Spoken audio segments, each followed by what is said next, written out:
nó nói lấy gì lấy vợ quẹt gì, vợ bị què bị tật vậy lấy làm gì, mày lấy coi con chó rồi nên cắt chân này dục thì em không cắt. Nhỡ đâu là khi mà quá trình mà phẫu thuật thì nó không được trọn vẹn đúng không? Bởi vì ví dụ như là trường hợp chị không sinh được bé ra, nguy hiểm cả mẹ cả con thì thế nào? Em muốn cho con em sống.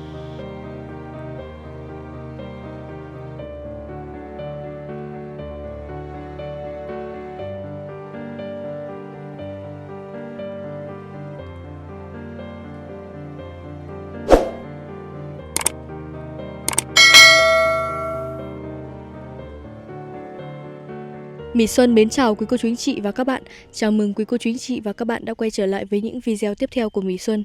Lời đầu tiên cho Mỹ Xuân gửi lời chúc sức khỏe, lời cảm ơn tới quý cô chú anh chị, quý nhà hảo tâm trong và ngoài nước. Ngày hôm nay Mỹ Xuân đến thăm lại hoàn cảnh thiếu nữ 17 tuổi đi bằng 4 chân quý cô chú anh chị ạ. Thì bây giờ Mỹ Xuân cũng mời quý cô chú anh chị hãy đồng hành cùng Mỹ Xuân ở video này nhé. Và hôm nay thì Mỹ Xuân đến đây cũng gọi điện cho chị á, thì cũng đến để thăm chị. Nhưng mà được biết là chị đi làm lượm điều quý cô chú anh chị ạ. Và cũng rất là may là có bác chủ vườn dẫn Mỹ Xuân vào đây, băng qua rất là nhiều đoạn cung đường khó khăn. Thì cuối cùng đã đến được cái vườn điều nơi mà chị đang làm việc này. Đó, Mỹ Xuân cũng không tin được rằng là một người phụ nữ đi bằng 4 chân như vậy mà có thể đi lượm điều được quý cô chú anh chị ạ. Mà đặc biệt cái công việc lượm điều này cũng rất là vất vả. Đó, đây là cái khuôn dãy này. Ở dưới này Mỹ Xuân cũng đang thấy có mấy anh chị đang lượm điều rồi. Em chào chị ạ. Chị ạ, dạ. Chị ơi, chị cho em hỏi một chút ạ. Em hôm nay cũng được bác chủ vườn dẫn vào đây á. Dạ. Chị cho em hỏi chị tên là gì nhỉ? Tên Hoa. Chị Hoa đúng không? Dạ. Em được bác chủ vườn dẫn vào đây là được biết là chị Nhơm mà đi bằng 4 chân. Có làm ở đây không chị? Có ở dưới kia. Ở dưới kia hả chị? Dạ. Thì được biết là cái công việc lượm điều này là mình làm thường xuyên đúng không chị? Dạ. Người ta kêu thì mình đi làm. Người ta kêu thì đi làm. Chị làm ở đây lâu chưa ạ? Mới làm hôm qua mà ý là người này kêu thì mình đi làm, còn người kia kêu thì mình đi làm á. Vâng. Cùng chị là đi với ai chị? Có lúc thì chợ chị Nhơm, không thì đi với chồng. Vâng. Nhà chị có gần nhà chị Nhơm không? Chị em. Chị em. Đây là chị chồng. Dạ. Chị thấy hoàn cảnh chị Nhơm thế nào? Khó khăn này kia, cũng vừa nuôi con riêng nữa. Cũng mùa điều thì chị mới qua đây làm, còn mùa ấy thì ở nhà. Một điều là thỉnh thoảng qua đây làm đúng không? Thì hết điều thì chị về lại ở bên kia. Vâng. Đây chị hôm nay chị lượm được nhiều chưa chị? Mới đi thôi, mới đi được có chỗ. Vâng. Chị như là cũng dẫn em bé đi theo như chị à? Đây. Đây là cuốn nhà chị à? Dạ. Thế là chị Nhơm cũng dẫn em bé đi theo. Dạ. Bởi vì em thấy là đường vào đây rất là khó khăn, đi xe máy mà dốc rồi đi những cái đoạn đường khó khăn lắm. Thì là mỗi lần chị Nhơm đi vào đây thì em nghĩ là rất là vất vả đúng không? Dạ. Rồi em thì đi bằng đường bên này, đường bên này thì nó dễ hơn, đường bên này nó khó hơn. Vâng. Đi vào đây thì rất là khó khăn như thế thì em thấy là bình thường chị Nhơm mà đi vào đây chắc là cũng phải người có tay lái chắc á mới lái được đúng không? Dạ, vâng em cảm ơn chị nhé. Dạ. Em đi xuống em hỏi chị Nhơm. Ở đây này, các anh chị cũng đang lượm điều ở đây này.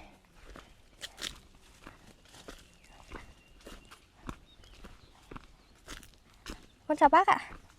Dạ. Chị Nhơm ở dưới này ạ bác. À đây, Mỹ Xuân từ xa đã thấy rồi quý anh chị. Thấy hai mẹ con đang lượm điều ở xa kia rồi kìa. Em chào chị. Ôi hôm nay là đi lượm điều à? Chị. Hôm nay đến thăm chị này. Chị cho em cài nhỏ mic tí nhá. Dạ. Chị có thể gửi lời chào tới ông bà cô bác ở trên kênh được không? Chào cô chú. Hôm nay là chị đi lượm điều hả? Dạ. Sáng sớm em gọi điện là em còn giật mình cơ, bảo là chân tay chị đang đau như thế này mà lại đi nhặt điều. Dạ. Chị đi từ mấy giờ hả chị?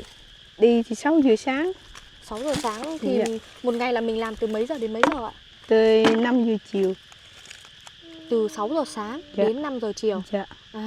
Thì cũng phải làm tầm 9 tiếng nhỉ? Dạ. Thế là chị đi làm là có ai đưa chị đi không?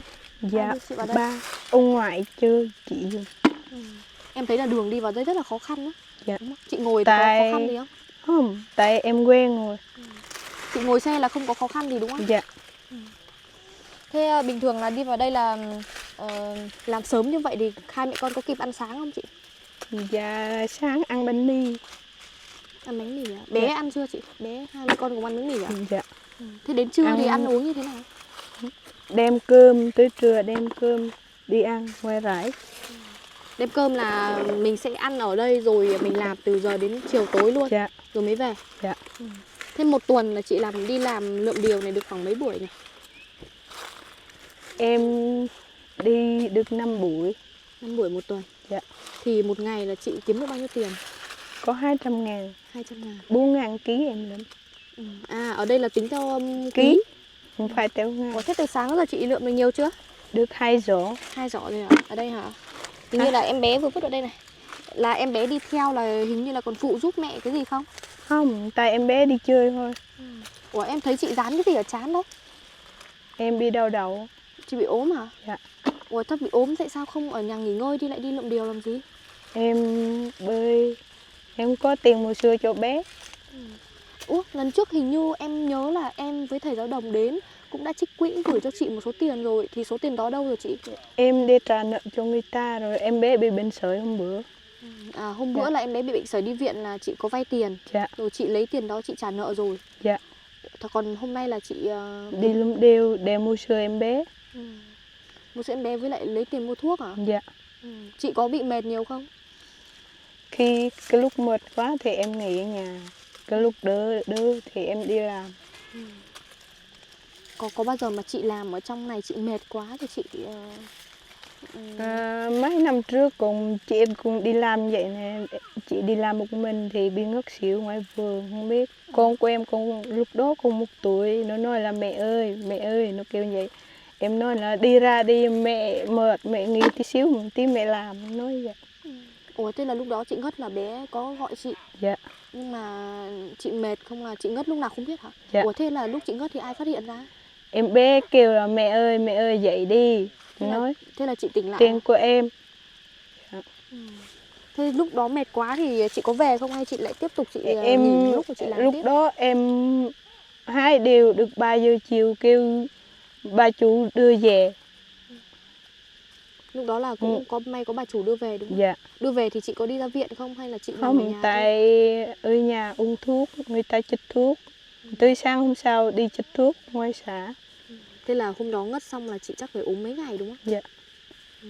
Hình như cái đợt em bé còn nhỏ là em nghe kể là chị có địu em bé ở trên lưng. Dạ. Rồi vừa địu vừa bò để lộn Dạ. điều. Dạ. Đúng không? Dạ. Ủa, rất là vất vả. Tại hồi bé em bé cũng khóc hoài, cho nó bú xong nó cho nó ngủ, sau đó chị đi làm điều. Thế là mẹ đến đâu thì con ở đó đúng không? Dạ. Lúc còn may là bây giờ em bé lớn rồi. Dạ. Thì là đi theo thì có thể là cùng mẹ hoặc là phụ giúp mẹ. Em bé có biết lượm không chị? Không, nó kêu nó lượm, nó nói sợ dơ. Sợ dơ à? Dạ. Ôi, quý cô chú anh chị ạ, để Xuân cũng được biết là công việc làm lượm điều này cũng rất là vất vả cực nhọc. Bởi vì là với người bình thường như Mỹ Xuân cũng đã từng trải qua rồi. Đi lượm điều này còn vất vả hơn là mình đi cấy lúa ở ngoài Bắc cơ. Là không chỉ đau lưng đâu, mà ở đây lại còn nói chung là đau nhức cổ vai gáy rồi đau chân tay á. Bởi vì mình phải cúi xuống rất là nhiều để lượm. Còn chị thì đấy, cuộc sống của chị là không cho phép chị nghỉ ngơi. Chị phải cố gắng mỗi ngày. Đang ốm cũng phải là vực dậy để đi lượm điều. Bởi vì bây giờ chị không lượm thì lấy đâu tiền mà mua sữa cho con. Đó. Hôm nay Mỹ Xuân cũng đến chia sẻ công việc của chị. Bởi vì lần trước cũng đến hỏi chị bảo là bình thường chị làm cái gì thì chị cũng kêu là chị đi lượm điều. Mỹ Xuân cũng không tin được với cô chú chị ạ. Bởi vì là chị đi bằng 4 chân như thế, làm sao mà có sức để đi làm công việc khác được. Mà đặc biệt là công việc lượm điều này không hề là dễ dàng chút nào. Đó. Bây giờ là con nhỏ ở bên cạnh nữa. Đó. Mỹ Xuân cũng xin kể qua về cái câu chuyện của chị cho quý cô chú anh chị nào mới xem kênh được biết ấy. Là hiện tại là chị đang đi bằng 4 chân và có một bé gái được gần 4 tuổi quý cô chú anh chị ạ. Thì lúc mà chị được 17 tuổi á, thì có một người đàn ông lạ mặt đến và cũng có ngỏ lời với chị là muốn yêu thương chị, quan tâm chị và cũng muốn che chở cho chị, mong được làm đôi chân của chị để bước tiếp về già. Nhưng mà không may là khi mà người đàn ông đó đạt được mục đích lừa dối được chị và chị đang mang bầu được 16 tuần thì người đàn ông đấy bỏ đi mất tích, không có một lời hỏi han. Đặc biệt là khi mà chị sinh con đến tận bây giờ cũng không hề hỏi thăm mấy mẹ con trong cuộc sống như thế nào. Quý cô chú chị ạ, Mỹ Xuân cũng không biết là như thế nào nữa. Đấy, cũng nghe chị kể là có muốn truy tố người đàn ông đó không, nhưng mà chắc là chị vẫn còn tình cảm, hoặc là chị cũng không muốn suy xét gì đó. Và chị em cũng thấy rất là bức xúc á, bởi vì cái người đàn ông mà lừa dối hoặc là không có cái trách nhiệm đối với chị á, chị có thực sự chị suy nghĩ thế nào? Chị có muốn bây giờ ví dụ như là gặp lại thì chị có tha thứ không? Chị không tha thứ hả? Tại sao? Ý là tại sao chị không tha thứ? Chị nghĩ như thế nào chị có thể chia sẻ để cho quý cô chú anh chị được biết không? Bởi vì mọi người cũng đang rất là phẫn uất giống chị á. Người đàn ông như thế nào mà lại bỏ mấy mẹ con như thế này, không có trách nhiệm như thế này. Mình làm ra mình phải có trách nhiệm chứ, đúng không? Đấy. Tại bên ba mẹ chồng không đồng ý lấy nhau. Ông chú nó đi lên đây mấy năm trước, ông chú nó lên đây, ông chú nó nói là không đồng ý. Nói lại giờ ba mẹ con ấy là lấy vợ quẹt tật, nó nói vậy. Nó nói là không làm việc gì hết. Ôi trời ơi, có nghĩa là gia đình đó đã lên đây? Không, tại nói chuyện trong điện thoại với chồng em á. Ủa, thế lúc đó ví dụ gia đình đó có những cái lời nói như vậy với chị thì chị thấy thế nào? Em sao ấy, em do người ta nói là xúc phạm quá, em không được. Họ nói những lời như thế nào với chị? Nó nói là cay nghiệt quá. Cay nghiệt hả? Có nói gì xúc phạm đến chị không? Dạ có. Người ta nói như thế nào? Người ta nói là người què lấy gì người bình thường không lấy gì người què, làm gì mà làm việc được, nói vậy. Họ xúc phạm đến chị như thế. Dạ. Thì lúc đó chị nhận ra gia đình của anh đấy như thế, chị lúc đấy cảm xúc trong chị thế nào? Chị có buồn lắm không? Em buồn, em im lặng một chỗ. Này nói sao, bị sao vậy? Nói chọc em vậy cho em cười thôi.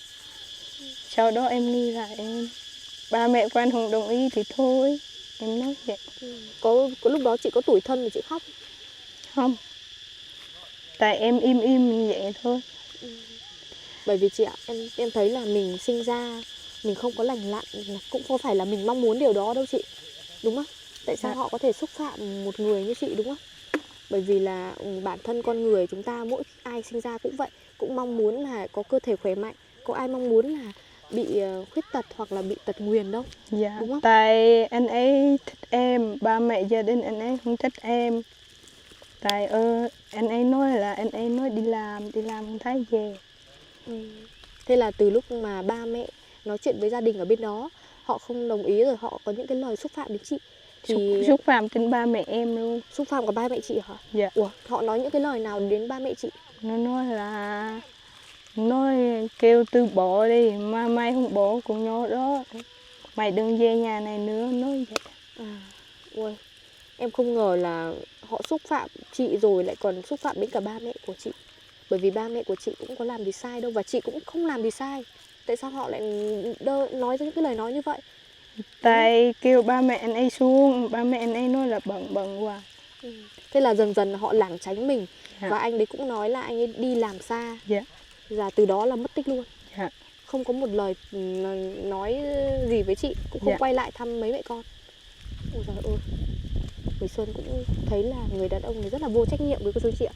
Nếu mà biết từ đầu là không mang lại được hạnh phúc cho chị thì tại sao lại nhắn tin rồi có những cái lời nói rất là kiểu yêu thương rồi quan tâm đến chị như thế, đúng không? Để rồi bây giờ để con gái người ta này một mình nuôi con mà lại phải đau khổ như vậy. Ý là lúc mà chị mang bầu bé là anh ấy bỏ đi, đúng không? Thì lúc đó, lúc mà mang bầu được 16 tuần mà là anh bỏ đi, đúng không? Thì lúc đó là có người nhà chị có bảo chị bỏ bé không? Dạ có. Thế chị Em nói là nếu nói là bé đẻ bình thường, chân tay bình thường, mẹ nói là không bỏ, tại chân tay bị liệt giống con á, mẹ không nuôi được. mẹ chị nói à? Dạ. Chắc là mẹ chị cũng sợ ấy, Sợ nghi giống chân giống như em á. Nhưng mà lúc chị đẻ ra là chị bình thường mà. Dạ, lúc đó đẻ mổ mướn tiền người ta 10 triệu luôn. Chị đẻ bé là mổ à? Dạ, không phải đẻ thường. Đẻ dưới Bù Đăng không được, xong đó đẻ dưới Bình Phước, tỉnh Bình Phước. Trong ý là lúc đó mọi người kêu chị bỏ, nhưng mà tại sao chị lại vẫn muốn quyết tâm giữ lại bé? Em không muốn bỏ bé. Nhưng mà tại sao chị lại muốn giữ bé lại? Bởi vì ví dụ như là trường hợp chị không sinh được bé ra, nguy hiểm cả mẹ cả con thì thế nào? Em muốn cho con em sống. Nghĩa là cái tình mẫu tử của chị đối với con rất là đúng. Nghĩa là quý cô chú anh chị ạ, tình mẫu tử là tình cảm rất là thiêng liêng. Và đặc biệt là có những cái khả năng xấu nhất xảy ra, chị vẫn quyết tâm là sinh con của mình ra để mình nuôi con, đúng không? Thì khi mà sinh con ra được mẹ tròn con vuông rồi, chị thấy thế nào? Cái cảm xúc lần đầu tiên chị làm mẹ thế nào? Chị vui hả? Dạ. Chị có khóc không? Có. Khi mà chị làm mẹ? Có. Chị có ôm con của... Ý là chị vừa sinh xong là chị có ôm con rồi chị nói điều gì với con? Nói là cảm ơn con đã đến với mẹ. Cảm ơn con đến với mẹ đúng không? Chị cũng có ước nguyện gì với con của chị không? Chị cầu mong con của mình thế nào? Em mong con em sau này lớn đi học bình thường như bao người khác. Tại em hồi nhỏ em không được đi học, tại mấy cô đi, bà em nói là không cho em đi học, tại em năn nỉ ba mẹ em cho em đi học, ba mẹ em không cho. Tại nói lại sao qua người ta lừa đảo như vậy. Thật sự em rất là khâm phục chị á. Một người phụ nữ rất là mạnh mẽ và kiên cường. Ý là mình không có nhiều cái thứ để giống như mọi người đúng không? Nhưng mà mình vẫn quyết tâm đến cùng để đấu tranh cho con của mình, để con của mình có thể là được một cuộc sống tốt này. Cũng như là chị muốn con được đi học. Nhưng mà mấy nữa khi mà con của mình lớn rồi cái phần kinh phí đi học rất là lớn thì là sao? Sao mà chị lo được? Em từ đi làm từ từ em gom được cho con đi học. Chị bây giờ là như kiểu là cũng mong con của mình có thể thực hiện được ước mơ hồi bé của chị đúng không? Dạ. Là chị không được đi học rồi nhưng mà con phải được đi học, đúng không? Dạ. Em cũng tin là chỉ cần chị cố gắng thì chắc chắn là sẽ thành hiện thực được. Đó. Quý cô chú anh chị ạ, thật sự là những bé người đồng bào á, khi sinh ra ở khu vực miền núi ở đây, điều kiện rất là khó khăn và cái mong muốn được đi học rất là khó đối với mấy bé. Thực sự là như vậy, bởi vì là đường đi học khó khăn này, và đặc biệt là nhà thì hoàn cảnh nữa. Như chị là em thấy là một người rất là nghị lực như vậy, thì em tin là khi nào mà bé lớn, bé được đi học đầy đủ thì chắc chắn là bé sẽ nuôi dưỡng lại người mẹ đã quyết tâm yêu thương mình như vậy, đúng không? Có bao giờ bé thầm thì rồi tâm sự gì với chị không? Nói là mẹ ơi, khi nó khóc sữa, mẹ ơi con xin sữa uống sữa. Mẹ nói là không có tiền mua sữa cho bé rồi. Chọc chơi nó vậy, mẹ nói có mà mẹ nói bây giờ nó không có sữa. Mẹ nói, Con đi lượm điều cho mẹ à? nó lum điều chín thôi. Đeo giỏi thế con. dưới đất nó sợ dơ. Bé đi lượm cái này ở trên cây đúng không? Dạ.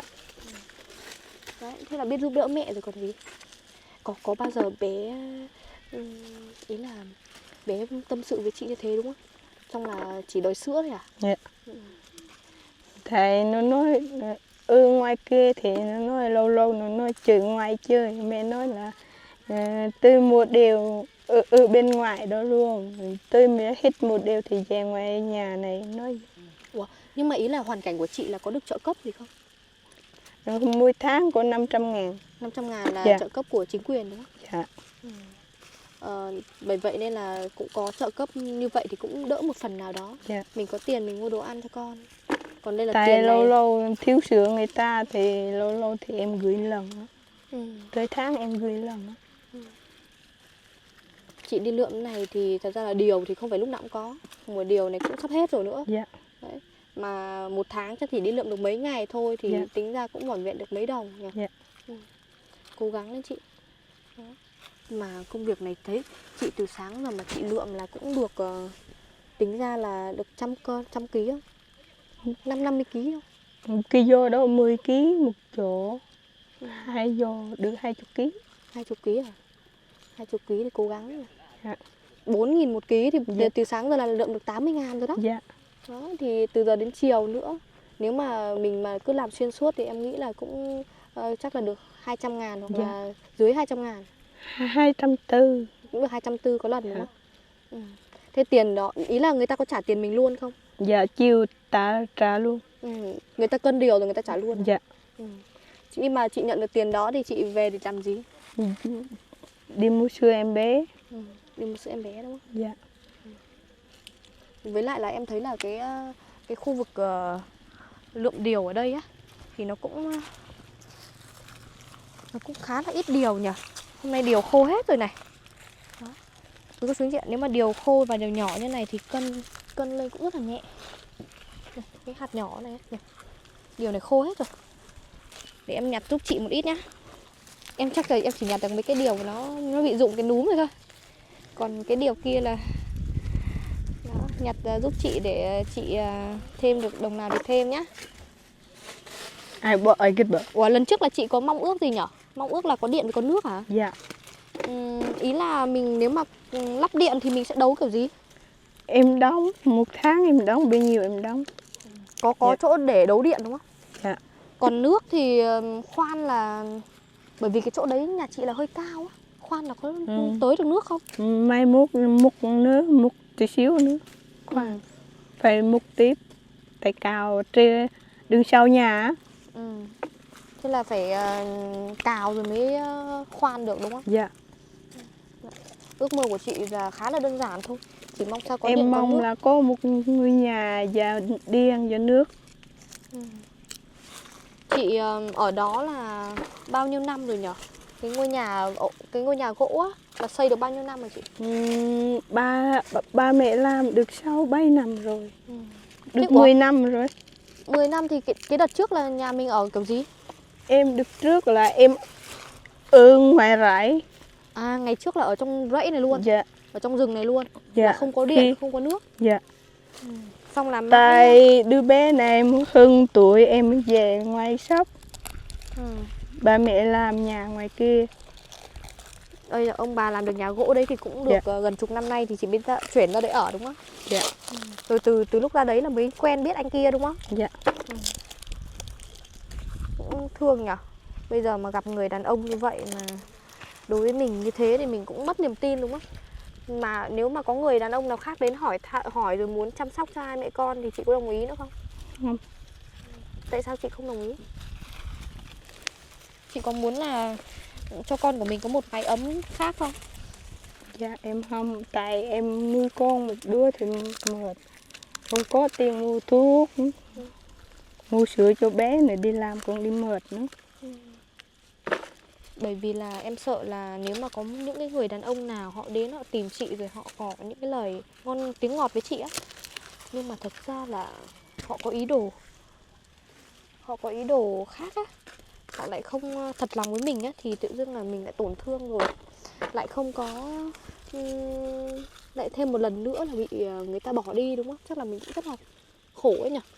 Ủa chị ơi, em thấy mọi người nghỉ ăn cơm thì sao chị không đi ăn cơm? Hồi nay em ăn bánh mì rồi. Chị ăn bánh mì từ sáng mà. Không, thế nay em ăn bánh mì rồi. Ủa thế ăn thế làm sao có sức khỏe mà làm? Trời ơi, Em làm từ chiều. bây giờ mình phải lo cho sức khỏe của mình thì mình mới lo cho con chứ. Phải ăn uống mà chứ. Mọi người ăn cơm thì mình cũng phải ăn cơm để cho có sức chứ. Ăn bánh mì làm sao mà đủ sức nhỡ đông ngất ra đây sao? Không, tại hôm bữa em không đem cơm. Em không đem cơm thì em ăn bánh mì. Mình đang ốm thế này mà mình không ăn uống đầy đủ và cứ lượm cả xuyên trưa này á. Dạ. Trời ơi. Đó. Cứ cô chú chị ạ, bởi vì là điều ở đây là lượm theo ký á. Nên là mọi người ai cũng cố gắng là tranh thủ thời gian á, để lượm càng nhiều ký càng tốt. Bởi vì càng nhiều ký thì càng được nhiều tiền á. Chị thì cũng chỉ có thể tranh thủ thôi. cũng chẳng dám ăn cơm nữa, chỉ ăn bánh mì thôi. Lượng xuyên trưa thế này. Mọi người thì có thể là sức khỏe tốt hơn thì mọi người lượm được nhanh hơn chị. Còn chị thì không được như mọi người, thì chị phải cố gắng gấp nhiều lần thì chị mới có đủ ký được, đúng không? Em bé đói không? Nhìn thương nhỉ. Em bé ăn gì cho chị? Em bé hồi này uống sữa rồi, nó không chịu ăn cơm. Nó ăn bánh mì xong nó uống sữa. Ủa thế bình thường chị đi lượm là cứ ăn bánh mì này hả? Dạ. Trời ơi. Ăn này có bao giờ ngất trong rẫy không đấy? Không. Cứ ốm mà lại còn ăn uống như thế là không đảm bảo đâu nhá. Cố gắng. Mình mệt là mình phải nghỉ ngơi chứ. Dạ. Đừng có cố đấy chị.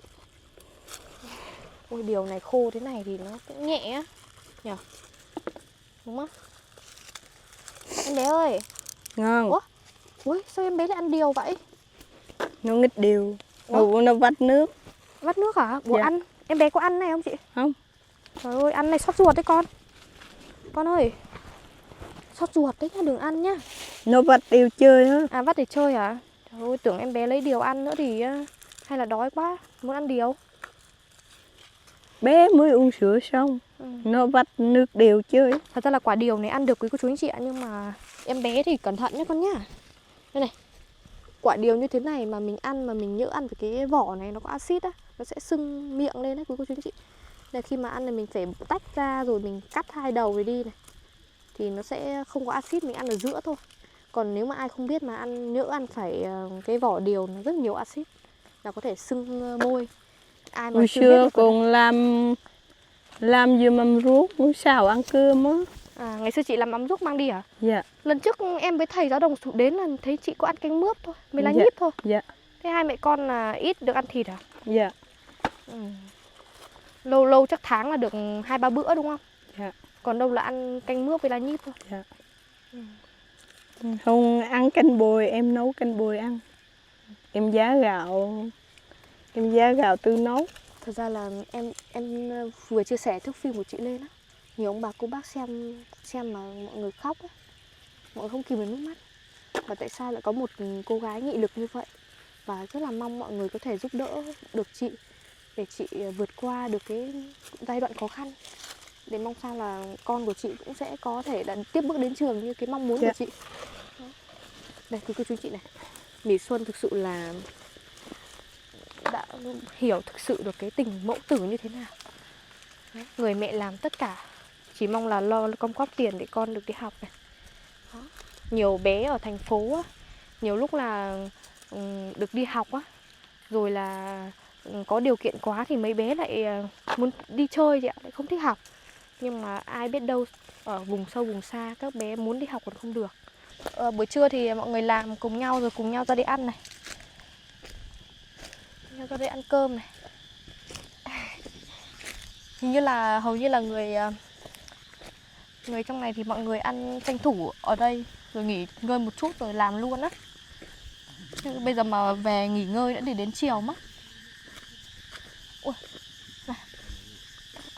Anh chị nhặt được rất là nhiều này, được hẳn bao tải này. Em chào chị nhá. Con chào chú. Mọi người ăn cơm vui thế. Ăn cơm này. Dạ, chú ăn cơm ạ. Ôi vui nhở chú nhở. Đó.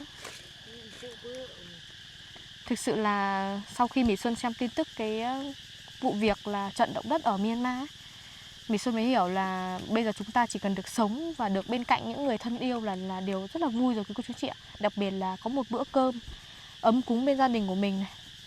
Rất là vui như này. Vui nhờ chú nhỉ? À, chị.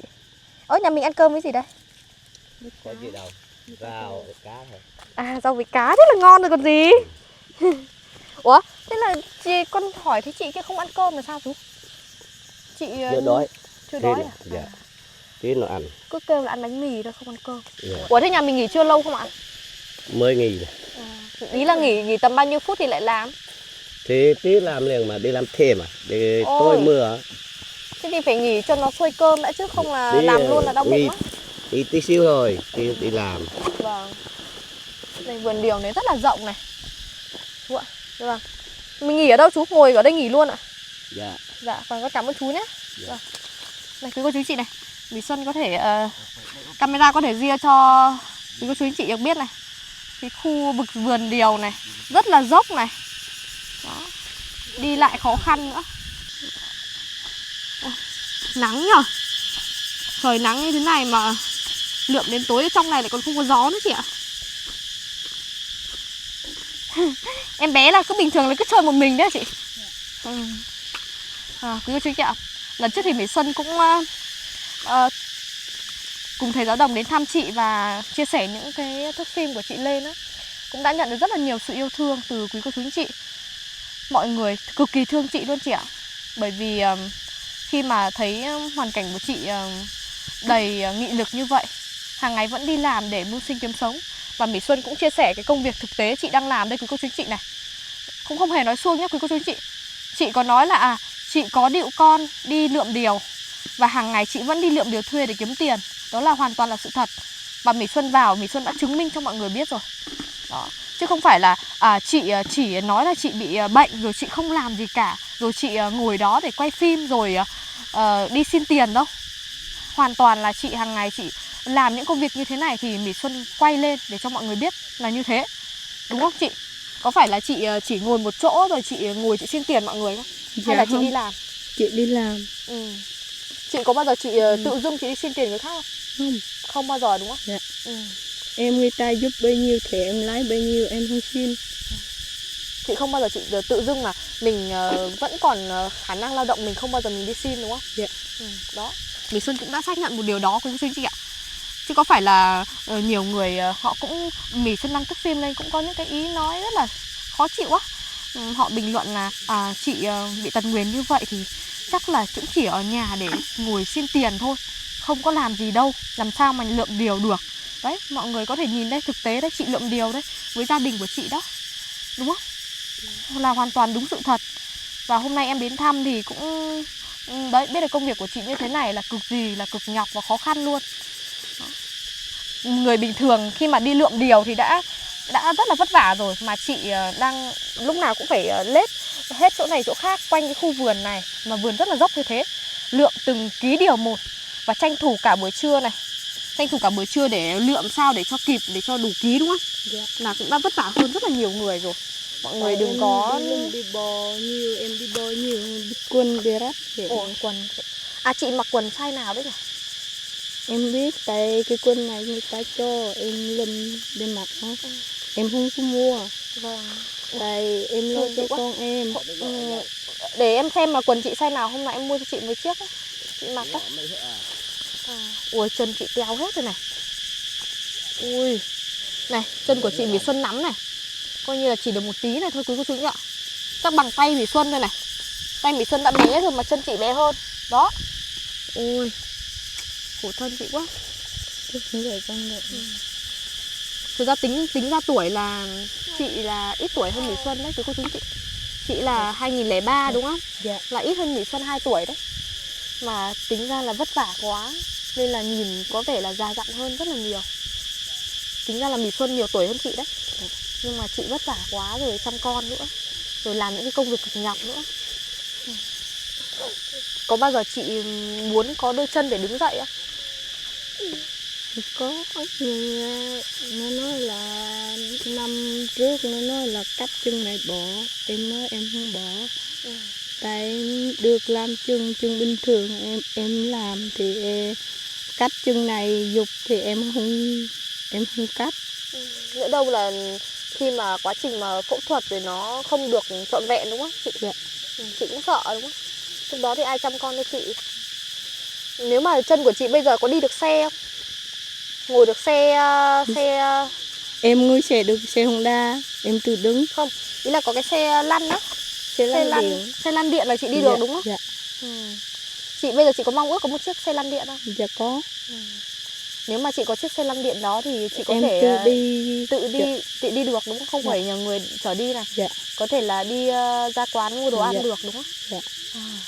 Quý cô chú anh chị ạ, mình cũng rất là mong là có thể là chị có thể thực hiện được ước mơ là có một chiếc xe lăn điện để đi lại cho dễ dàng hơn. Dạ. Để mong sao là đi lại thì còn chăm lo cho con nữa. Dạ. Bây giờ thì cũng muộn rồi, để cho chị nghỉ ngơi quý cô chú anh chị ạ. Mỹ Xuân cũng xin phép được kết thúc video tại đây. Hẹn gặp lại quý cô chú anh chị ở những video tiếp theo nhé. Chị chào ông bà cô bác chị. Chào cô chú.